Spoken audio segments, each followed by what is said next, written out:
মা বোনদেরকে ওই রাতে বেশি কষ্ট দেওয়া যাবে না। আপনারা বলবেন যদি মিষ্টান্নমুখ করার সুযোগ তোমার থাকে, একটু মিষ্টান্নমুখ আমাকে করাও বা সবাই মিলে খাই, তারপর তুমি ইবাদতে মশগুল হয়ে যাও। বলছি আলহামদুলিল্লাহ। বিশেষ করে এই তিনটি কাজ আমরা করব না ইনশাআল্লাহ। মনে থাকবে তো? জোরে বলি, মনে থাকবে তো? আল্লাহ সুবহানাহু ওয়া তাআলা আমাদেরকে এই রাতগুলোতে আমল করার তৌফিক দান করুক। বলছি আল্লাহুম্মা আমিন।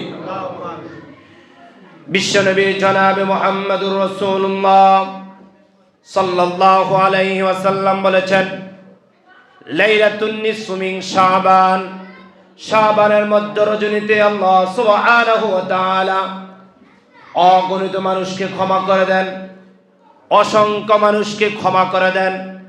তার মধ্য থেকে 6 শ্রেণীর মানুষদেরকে আল্লাহ তাআলা ক্ষমা করেন না। 6 শ্রেণীর মানুষ থেকে আমি 2 শ্রেণীর মানুষের কথা বলবো।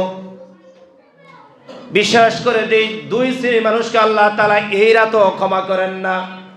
এর মধ্যে হাদিসের ভাষায় ইল্লা আল মুশরিকিন, যারা মুশরিক, আল্লাহর সাথে অংশীদারিত্ব করে, আল্লাহর সাথে কাউকে সাব্যস্ত করে, আল্লাহর সাথে কাউকে একাকার করতে চায়, আল্লাহর সাথে কাউকে মিলাতে চায়। আপনি আল্লাহকে সিজদা না দিয়ে মাজারে সিজদা দিলেন, মূলত সিজদা পাওয়ার হকদার কে? আল্লাহ।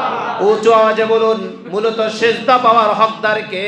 আল্লাহ। আপনি আল্লাহকে সিজদা না দিয়ে পীরের পায়ে সিজদা দিলেন। আপনার কাছে জানতে চাই, সিজদা পাওয়ার মূলত হকদার কে? আল্লাহ। আপনি আল্লাহকে সিজদা দিলেন না, মাজারে সিজদা দিলেন, পীরকে সিজদা দিলেন।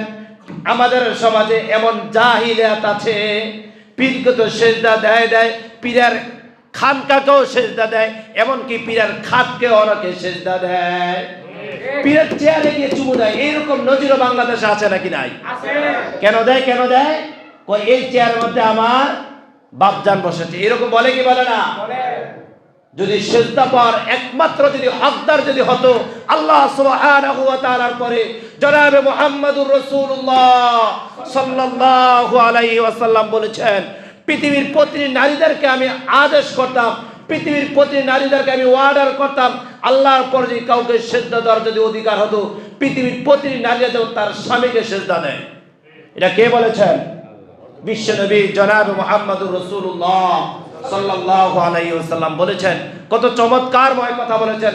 স্বামীদের সম্মানের কথা বলতে গিয়ে, স্বামীদের সম্ভ্রান্তের কথা বলতে গিয়ে, স্বামীদের মর্যাদার কথা বলতে গিয়ে আল্লাহর হাবিব বলেছেন, যদি আল্লাহর পরে কাউকে যদি সিজদা দেওয়ার অর্ডার যদি আল্লাহ তাআলা করতেন, তাহলে আমি আদেশ করতাম পৃথিবীর প্রতি নারীদের তার স্বামীকে সম্মানাতে সিজদা দেয়।